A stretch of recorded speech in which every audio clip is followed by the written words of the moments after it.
Campbell. And I'm Ron Jackson. Cerebral conversations on disability liberation and integration.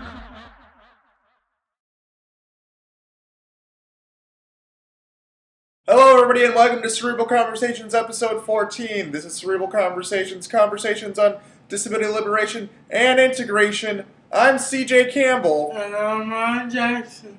Ron, let's get Cerebral. boom. So, tell me about your week. You college dropout, you. My week was actually very active. I went to Olive Garden restaurant for the first time. How was that? That was pretty Getting amazing. your Faux Italian on. Yes. What did you have yourself? I had the chicken marsala. Getting all fancy. Yes. You know, that has my least favorite food in it.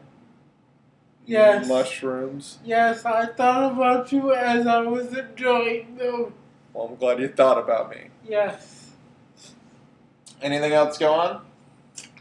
I watched a UFC event as they debuted the new channel, Fox Sports 1. And how'd that go? That was pretty awesome because Alistair Overeem lost again. Oh, man, Overeem. Because he got cocky.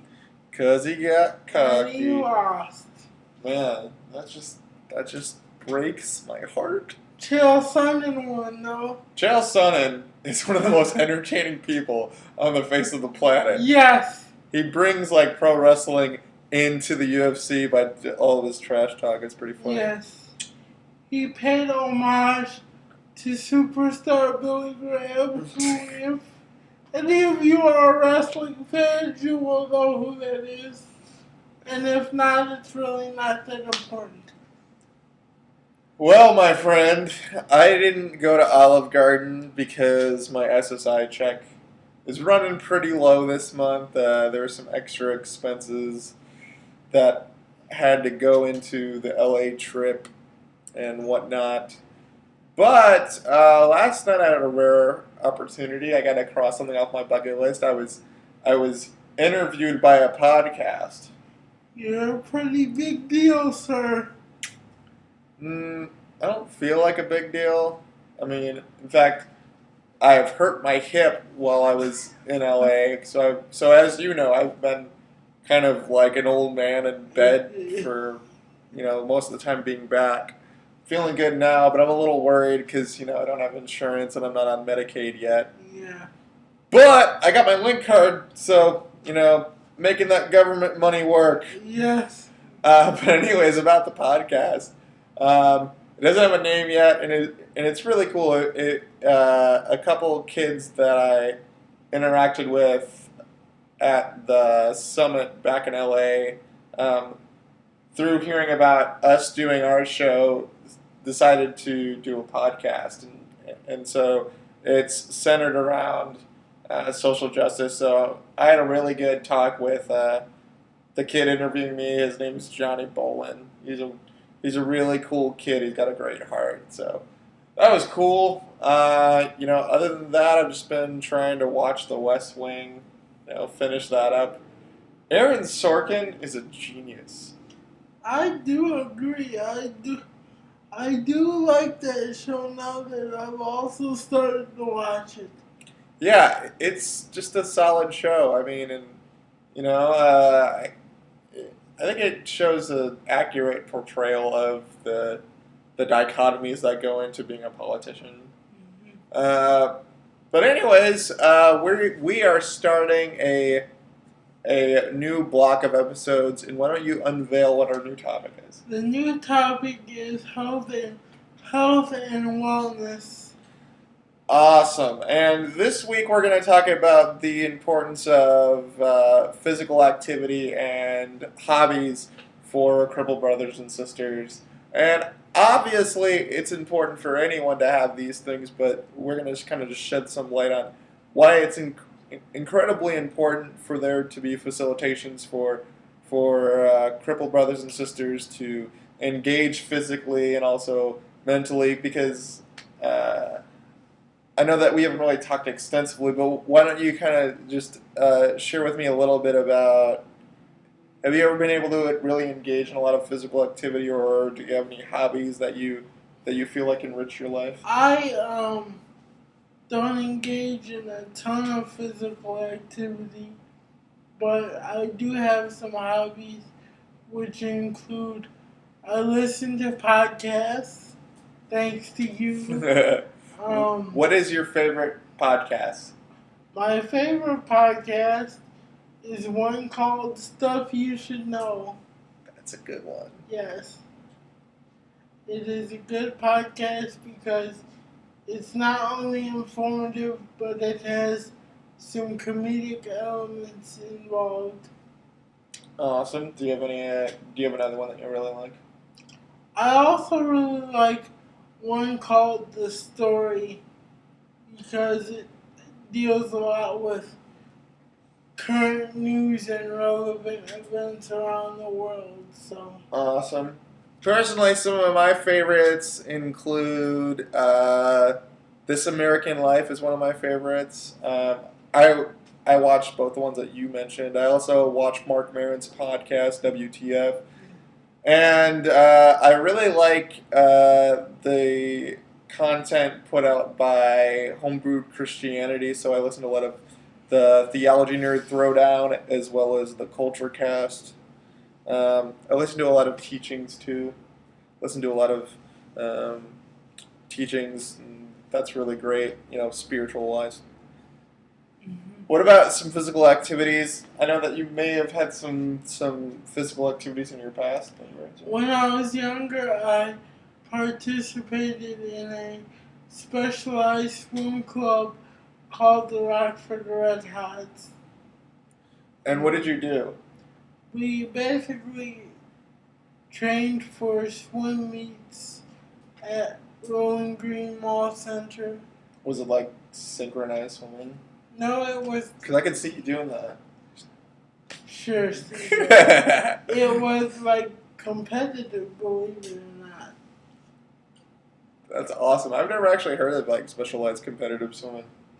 They don't do it a lot anymore because the schools have lost the funding to facilitate those types of things. It always comes down to money, my friend. Sad but true. I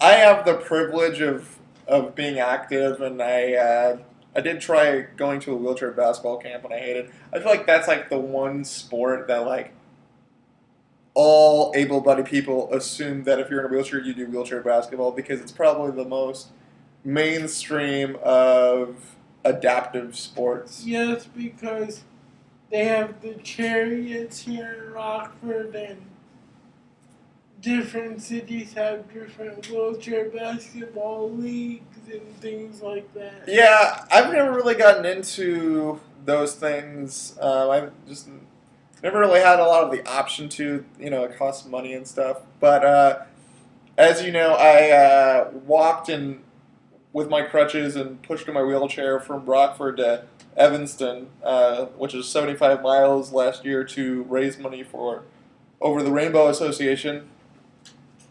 And that kind of sparked my love of running. So I do like to go for runs, and also I do modified yoga to try to stay as palsy limber as I can. In beast mode. Yeah, absolutely. I really enjoy being physically active, and I enjoy eating well, and I'm really passionate about trying to eat as healthy as possible, which on SSI is such a struggle. But that's really what kind of the gist of what I do physically. Can you talk to me about some of the experiences of what your life is like when you don't have a hobby, when you're not engaging in any sort of physical activity? Like, what kind of effects has that had? Although I haven't tended to be aware of these things in my past, I'm becoming more aware that when I don't have physical or mental activities to engage in, I become a lot more closed off and some would say depressed. Like I don't socialize as much. I keep to myself. My apartment gets darker, which if you know me, that's saying something because it's always dark, but it gets even darker. Um, I also noticed that I start to eat more junk food when I don't have things to do. Um, I don't eat as well or take care of myself as well as I do when I'm actively engaged in a project or something. Hmm. I mean, that's definitely stuff that I've seen. I know that as you've kind of been seeking your own liberation, that your apartment has gotten brighter. You let Yes, more light in and yes, everything like that. I experience a lot of the same things if I'm not physically active, but I would say definitely I struggle with bipolar disorder, and I'm actually able to manage it without meds, which is definitely a blessing and things like that. But my mental health definitely takes a toll if I'm not getting out, if I'm not active. I would say also physically, I just notice my pain levels are a lot harder to manage.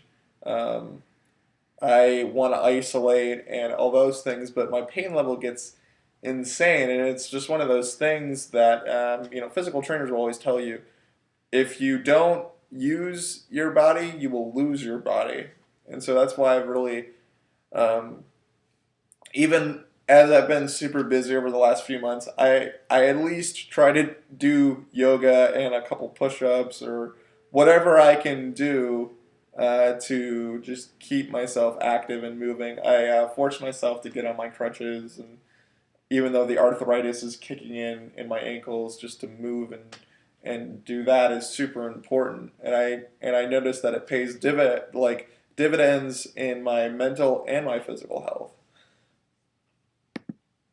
Uh, so let's talk about the importance of crippled and able-bodied people engaging in recreational activities together. Uh, can you share some of your experience with that? Well, as a kid, I wasn't included in many social or physical activities involving recreation, and it caused me to feel ostracized from peers and older people because they felt like since I couldn't participate in the way they were, then they just didn't need to include me in anything that they were doing. And I think it's very important for crippled brothers and sisters and able bodied brothers and sisters to realize that the social aspect of engaging in physical activities or recreational activities together is just as important as what you're doing because that's how we will learn about each other and teach each other that we're not so different. Yeah. Excuse me. I've I have had the privilege of kind of living most of my life as an able-bodied person in a lot of senses, and I remember even when I was young, like being at recess and playing basketball with my able-bodied classmates really helped me to maintain, even though they weren't very deep friendships, just some camaraderie.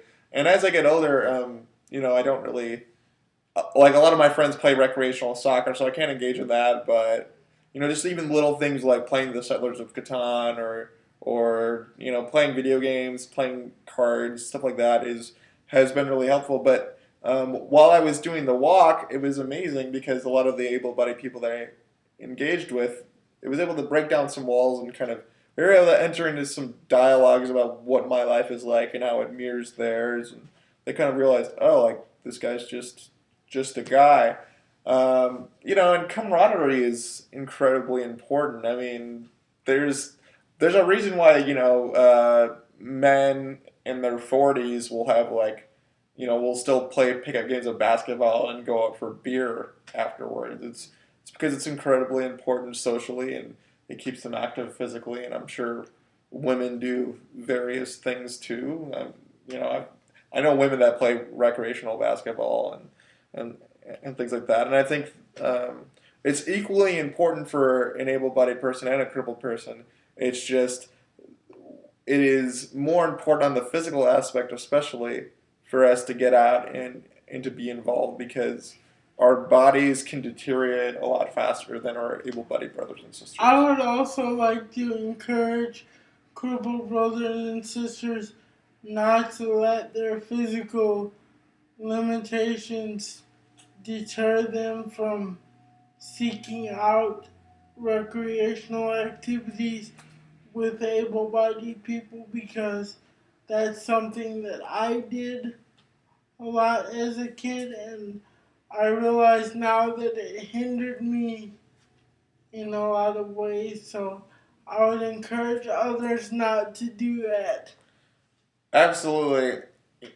Something that I always felt like I encountered is whenever I was trying to engage in the able-bodied world, it was always kind of seen as this act of charity, and it was always approached, well, what is CJ going to do? Mm-hmm. And I think that most of the time people just didn't ask me. It's like, well, so if I'm on a basketball, if I'm playing basketball with some able-bodied friends, does it really matter if it's not fair? Because really, I'm just, moving around, and if that just means that I play really weak defense and I maybe pass the ball a couple times, I'm not really, personally for me, I'm not a super competitive person. I play to win, but if I lose, I'm not I think crippled people are, maybe a little more accepting of losing in physical contests. I don't know. I'm kind of competitive when it comes to being able to win things. I remember seeing that, but of course I've never really seen you in a competitive way. I know that we try to play board games and card games with each other, but I think you kind of hit the point of I don't really care. I don't care this. Yeah, but anyways, getting back to my point is that I even said this on the podcast. One of the questions brought up was just,